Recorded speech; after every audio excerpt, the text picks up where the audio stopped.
ABVX is up a massive 457%. This is Wednesday, the 23rd of July, still the post market session of Tuesday, the 22nd. So the news is that the company posted a positive phase 3 trial results or positive phase 3 trial results for its ulcerative colitis drug, which has sparked significant excitement among retail and institutional investors alike. The strong data has fueled optimism about the drug's potential market share and its ability to compete with existing treatments in a multi-billion dollar ulcerative colitis market. Committee discussions are comparing Abivax's situation to other biopharma companies that have seen major moves following successful trial results, with some pointing to past examples where early gains were either sustained or faded due to profit taking or regulatory hurdles. Many traders are now debating whether the stock has more room to run or if a near term pullback is likely as early investors lock in profits. The rally has also driven interest in related biotech and pharmaceutical stocks as traders hunt for sympathy plays or companies with similar pipelines. Adding fuel to the conversation is the fact that Jim Cramer, okay, but reportedly expressed a bearish stance on Abivax, which some traders ironically see, okay, as a contrarian buy signal, given his mixed track record with certain stock calls. Overall, the community is watching closely for any updates on regulatory pathways, partnerships, or buyout rumors that could push the stock even higher. Yeah, so yeah, that's what we're looking at right now. So we have been able to break down what's going on. Everything is extremely bullish. Everything is extremely bullish. Everything, even before now, the stock wasn't doing badly. Wasn't doing badly as such. It wasn't doing badly as such before this news came out. We can just quickly have a look at the daily chart and see what's going on. What happened? Yeah, what before this 400% spike. So we'll come back to that while we digest the the analysis of what's going on right now, the prevailing analysis. So let's see now. Four has we broke down the market grid of its 4 hour chart and the 1 hour chart. The 4 hour chart hasn't really reacted to this spike because it takes 4 hours for the for the metrics to adjust. But the 1 hour chart, as you can imagine, has since reacted. So you can see here we have the 1 hour chart grid. So the market grid just gives you a trading range. So the we have here currently a current resistance levels. It has 56.86 already breached. Yeah, it has already breached that. Reached 56.86. Yeah,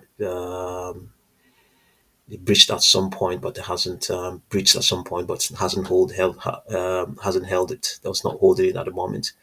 Resistance levels 57.83, 50% probability of reaching it in the next 1 to 2 trading sessions.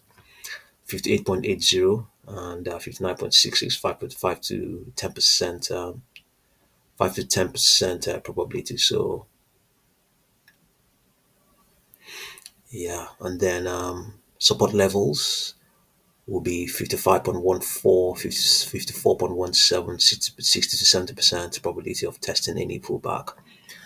Yeah, okay. So trading setups, short term setups, 1 to 5 trading days. So this is what short sellers will be doing. This is what short sellers will be looking at and trying to do. Okay, I didn't mention. Yeah, you can see the 4 hour chart more relevant for current price action. Current price is 56.98. It's far above the 4 hour. Yeah, I can see that. Yeah, indicating the stock is in uncharted territory with no meaningful resistance or support levels for this time frame. Yes, this is a mild way of putting it. Yeah, but at the same time, it's a mild way of putting it. But the other way of putting it is that we are yet to get a reaction in the coming hours. This will be totally different. This values will be different. You can see it has the ranges between 10.4 and 9.6. So the stock has since escaped. This is where it was when the market closed. You can see that it closed at $10. So So yeah, okay, I'll get back to the date chart. So yeah, this is what short sellers will be looking at right now. Entry at current levels between 58 and 58 and $59 range. So their target will be 52 to $54, and stop just in case it continues to rally. They will probably stop at $61, and then the probability of this panning out is 70% probability. Parabolic moves typically see 20 to 30% retracements. So yeah, there's high likelihood that this can work for them.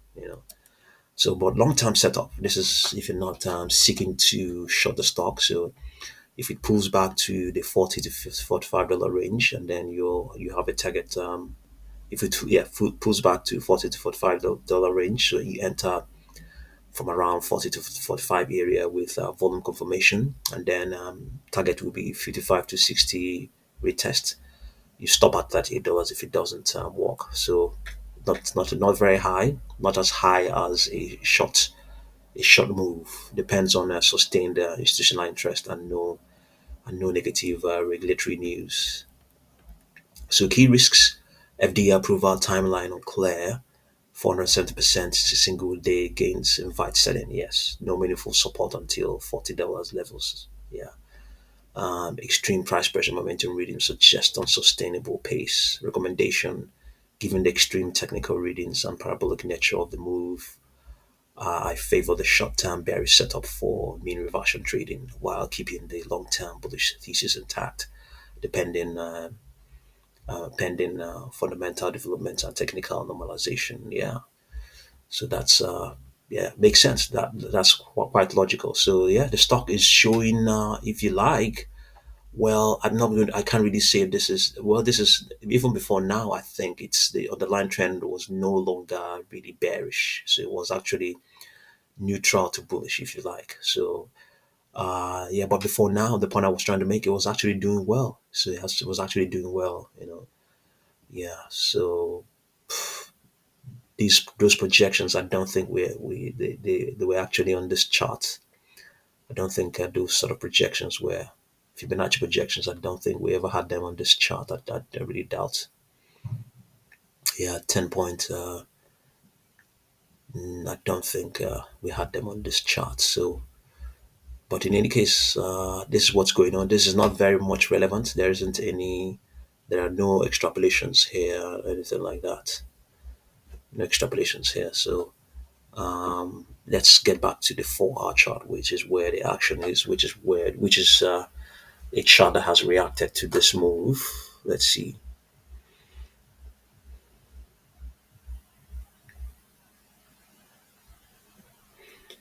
While we wait for it to come. Okay, it has reacted. Yeah, so the extrapolation is saying that high prices will continue to print, going all the way towards this will be the 1st of August. 1st of August, yes. So high prices continue to print. So the algos are suggesting that this trend will be sustained. This trend will be sustained, even though momentum will continue to decay from today and flatten out. Flatten out, but it's not. Yeah, it doesn't mean if momentum decays, if buying pressure, actual momentum or buying pressure, if it decays, it does not mean that the stock will plunge. But expect the stock expect a pullback to occur. Expect a pullback to occur. But if anything, momentum is expected to begin to decay. Buying pressure will continue to decay. It does not mean that if it decays, does not mean that the stock will plunge. I'm repeating myself, because yeah, it doesn't always mean that. It doesn't always mean that. So it may just mean that the angle of attack would not be as steep as this. So surely this is going to pull back because can clearly see that what goes up will surely come down. At least consolidate this expansion. It's really extreme. It's really, really extreme. Yeah. So yeah, just see what you make of ABVX. Let's see how liquid this market is. I'm sure it's going to be very, very thin. It's going to be very thin, very, very thin, very thin. Okay, we have memory problems. Yeah, but in any case, just see what you make of ABVX. It's definitely pulling back. It's definitely pulling back. Okay, so thank you very much for watching this video.